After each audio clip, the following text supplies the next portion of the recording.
Okay, so we're just gonna have a quick look. Hopefully, this can help you guys. This is a bit of a flow chart on how I look at a brand new bout against someone I haven't fenced yet. Sorry, camera quality is a little lackluster, but we should still get all the info out of this. So yeah, unfortunately, not my best result individually. And if you're wondering about the black card incident, yes, I will make a video on that. That's gonna happen. Don't worry. So on this one right here, right? So there's a few things I'll go through first before the bouts even starts. And for me here, that was how am I feeling? So I had just had a rough pool. I only won 2 and 3. 2 losses were by 1 point, and one of them I was leading 2-0, and then I threw the lead, right? So overall, like my confidence was a little shattered. Then I also felt like I was being impatient in my bouts. So for me on that, it was the two things I told myself to go into this bout was take my time and choose my action. Obviously, right, and that's how usually when I'm fencing well, that's what I tell myself. So focus on my feet, take my time, choose my action. Relative to the other guy, so this guy is a lefty. Physically, he looked quite strong, and from what I saw, he might have okay footwork. So lefty doesn't change that much in the general approach, right? And I really like doing either a good disengage on someone's 6 or getting the opposition through. And usually, like when someone's very strong, I need to see like, is this guy strong and agile, right? Is he gonna hit my hand, or is he strong because he's gonna fight me, look for my blade a lot? So that was kind of what I had to work with. So right off the bat, I told myself here, the first periods is to shake off the nerves. And you'll see, like I seriously don't do that much. We'll give this some playback speed of 0.2. Right, I'm only moving a little bit. Right, so here, oops. So here, and I'm not honestly like from here. I'm not even doing that much. I'm just staying out of distance, and I was actually just really focusing on my breathing. It's my. So here I saw this. I remember seeing this. It doesn't mean much. Right, so he did 8, and then he kind of went to my hand in a very shallow manner. Nothing to write home about yet, but at least we know he wants 8. So here, this one here. So there is where I told myself I'll pick an action. I'll do a semi-deep lunge, see what happens. On his, see, I saw that. Do you guys see that little step forward? He kind of likes to prep here. I saw this again. So next time, so his body language was kind of giving me a, I'm going to step forward from this, but he actually ended up retreating. And that's okay. So the first thing I noticed when I did that is that he started with 6, and then he went into 4. I'm still kind of out of distance, so I just leave. So, what did I learn from my first pretty deep attack? My boy started with a 6, finished 4. So what? So if I want to go in one tempo, it's going to be I have to disengage a 6. 2 tempo, which is a lot less likely. Disengage 6-4. Right, so disengage 6-4, right? So really just going 6-4. Unlikely, so I'm already striking that out mentally. So right here, what counters 6-4? 6-4, it's changing line. So toe hit possible. Oh, so here again, I know it again. 8 hand. So I'm thinking if this guy wants to attack, it's probably going to be 8 into something.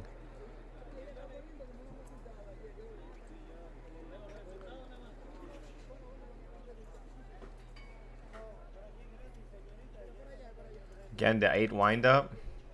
8-6, so the 6 is looking like a good idea. So we go passivity. That favors me because I have the higher seeding in the tournament. But now I'm like, okay, let's take our time. This passivity favors me, but I have been relatively passive. If I recall, he attacks me soon.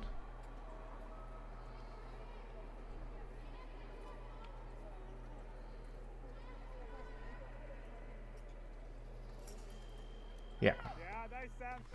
Right, so as I kind of suspected, he does beat. I manage, but his arm's way back, so I just retreat. I get the stop hit. It's not super clean, but we get it done. So here my suspicions this guy wants to 8 and attack are confirmed.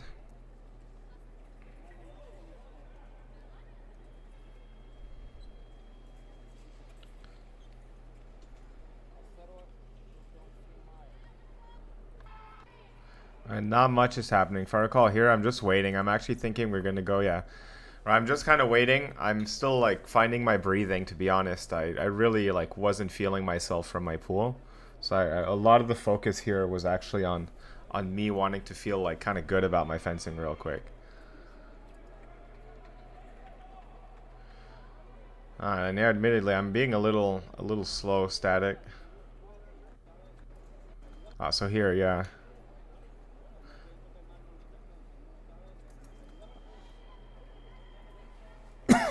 So it was a big mistake on my part. Right, he pulls, and then he actually comes in. And it's 8 go. I even got the retreat, but yeah. So here,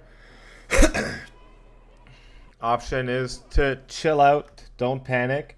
So here I basically in the break I told my coach, I'm like, man, like I'm just gonna find that one attack where if he starts with 8, I'm gonna go into a 6. He agreed. He told me like, come on, get your legs moving. So I'm immediately starting a bit more active. Come on now.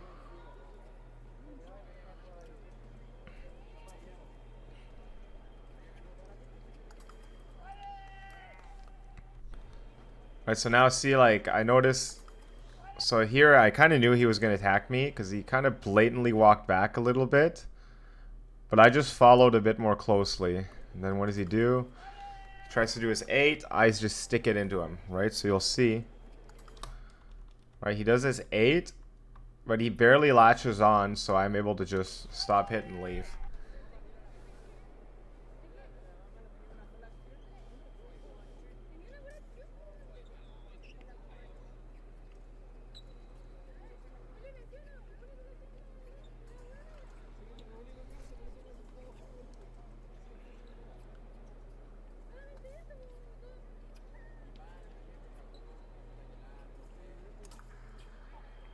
My hero's annoyed because I think I missed.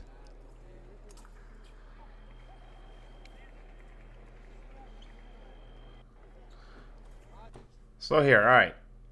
What do I know? So it's been a period and a half. He hit me with 8, hit me with 8 3 times. I've yet to attack. He attacked 3 times. This is a little bit of hindsight. 3 times. At that point, that's kind of what was going through my mind. I was like, okay, I haven't scored an attack yet, but he's preparing pretty big, and his attack isn't that good, to be honest, but enough to hit me, it seems. So I was like, all right, from here, we're going on the assertive. So let's do it, right? So my only goal here is as soon as I see 8, I'm going in.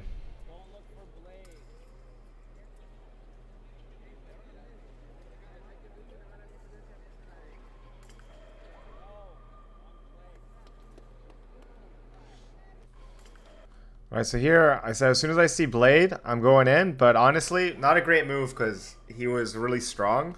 So I could barely see through. So now you can kind of hear Igor too. He's like, don't look for Blade. And he's right. Don't man fight. So now...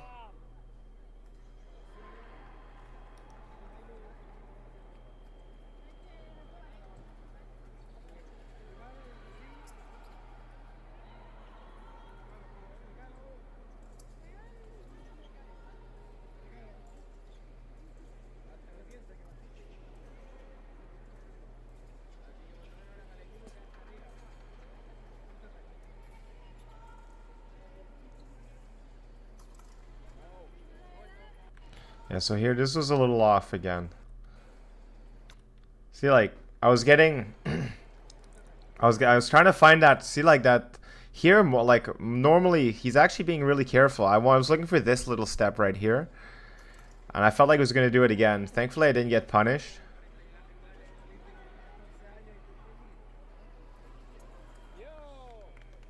So he got a little impatient.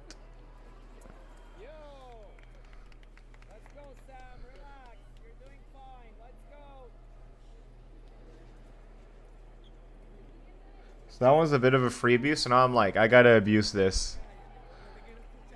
So also important to note here, we're on passive, two passivities. Something has to happen for him. So, yeah, that's the one. Right, so something has to happen for him, and I could feel that he felt it. See, that was fatal. We got the 6. So there, I really found the timing. Unlike earlier, right, we really got that. So, right, he took 6 as I predicted. From that moment, I knew that that's how I could get him.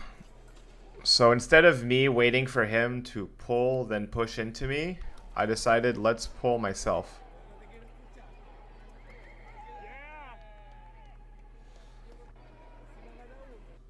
Right, so my first idea here, 1 tempo, disengage a 6. We found it.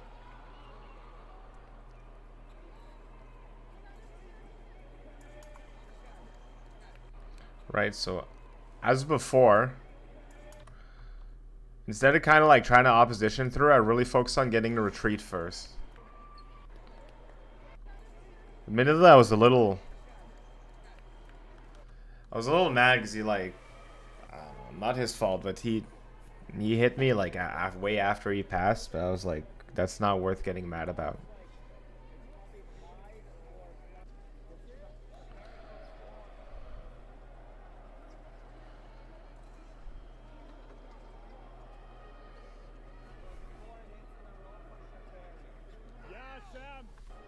Same thing.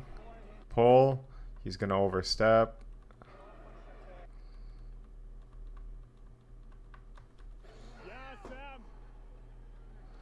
Alright, so this here we're like, based on what your opponent might do, right? If my opponent takes 6, right?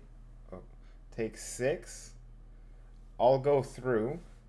And then if you take 6 and counterattacks, that same finger pinch motion will give me a bit of opposition, which is kind of what happens here.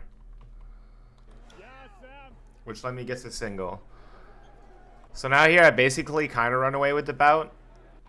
I kind of decide to just try it off the line.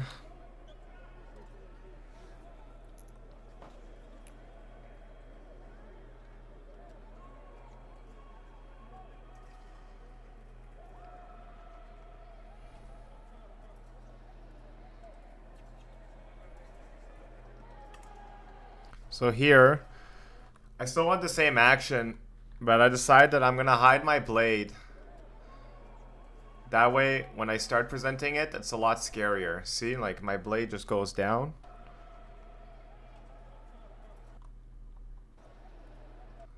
So I'd hide my distance. Oh, look at that. So right now I see, right? There's no blade. Look at this. I noticed. He went in 8-6, so I can punish. A little too close.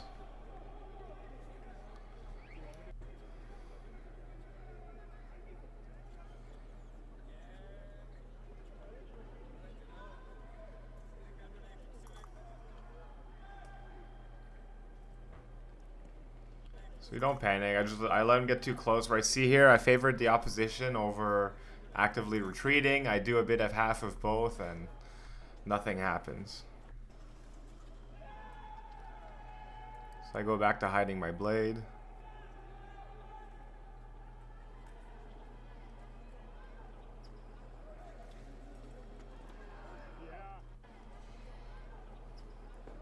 So a big pull.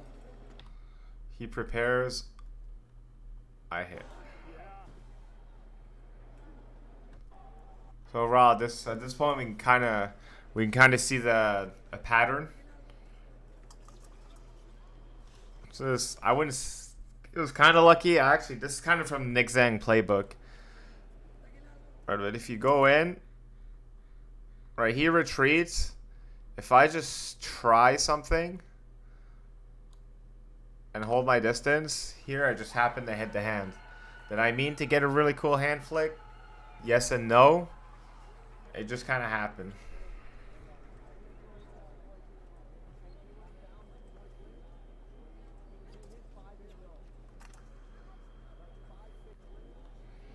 Alright, now my guy's chasing me.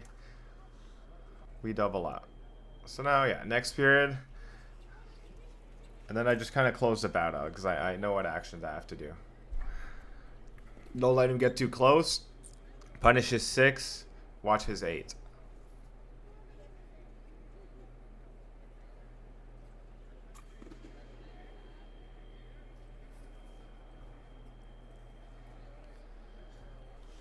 Oh, my weapon keeps going off, so I changed my weapon.